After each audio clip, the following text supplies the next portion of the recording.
Okay. Get attention, so we can show just once the exercise, we try to do it. Allora, se stiamo concentrati, non è facile.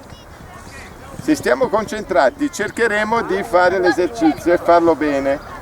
Allora, ripetiamo, vai lì, vai dietro, ok? Perciò te subentri, non marcarlo, vai un po' più largo, dai lo spazio giusto, dammi la palla a me, così. dammi la palla a me. Noi siamo due, ok? Vai lì. Io parto, passo la palla a te in mezzo ai coni. Io vengo, te la controlli a sinistra. Spostati. Se lui la sposta là, te la ricevi fuori dal cono lì. Passa la palla e segui la palla. Segui la palla, ecco, stai fermo. Dentro ai coni. Dentro e la passi a lui. Se la dai la palla e segui la palla. E scegli anche tu dove andare. Te scegli da che parte andare, o a destra o a sinistra. Dove vai? Destra. E te cosa devi fare? Bravo. Ricevi la palla lì, perfetto, ok? Rientri. Rientri e te la dai in mezzo. E segui la palla. Seguire sempre la palla. Te ti sposti, si sposta di qua. Dove ti devi spostare? Perfetto. Avete capito? Porta dentro. Se riusciamo adesso a fare il saltello e fare il controllo un solo tocco per poi passarla, meglio. Perciò subito, prima di ricevere la palla, appena vedo la direzione della palla, se riesco a fare o destro, destro, o sinistro, sinistro meglio. Vi spiego. Vai là. Io sono qua. Lui mi passa la palla. Passamela. Guardate la direzione della palla. Dove sta andando?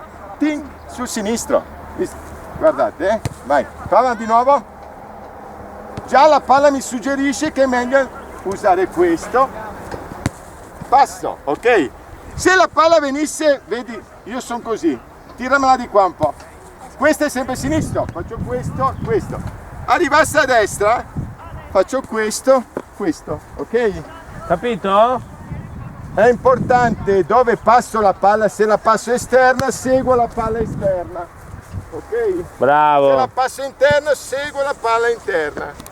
Bisogna correre. Segui la palla. Bravo. Cosa vuol dire No, segui la palla? Perciò la traiettoria della palla, se la passi in mezzo devi finire. E devi in mezzo. seguire la palla. Se Vedi. io vado là e ti dico seguimi, tu dove vieni? Controllo, dentro. Poi se la palla viene qua, ragazzi, tu devi seguire la palla. Tu stai dietro di ragazzi, lui. ma un po' Filippo, più di forza, segui la amore, palla, non è che seguila, la palla seguila. deve arrivare, cioè io devo dare la Segui la palla. che arrivi. Se la ok? palla viene qua, tu dove devi venire? Pronti? In movimento, vai. Verso dai. la palla, vieni verso di me. E segui la palla, segui la palla. Devi Vieni, dai, da vieni, destra. vieni. Tu vai dietro, bravo. Ok, vai, segui E la tu palla, vieni dentro, veloce, bravo. ok. Vai, segui la palla, segui la palla. Le piedate della Bravo. palla. Bravo. No. Fermo. Dove l'hai tirata? Ok, don't worry. George, come here. E allora devi Come here. non devi girare Vai, il corpo go. perché vedi dove sei adesso. Sava, where are you going? Left or right? Ok, outside. Move. Ok, run and go back. Palla, se no non Ok, arriva.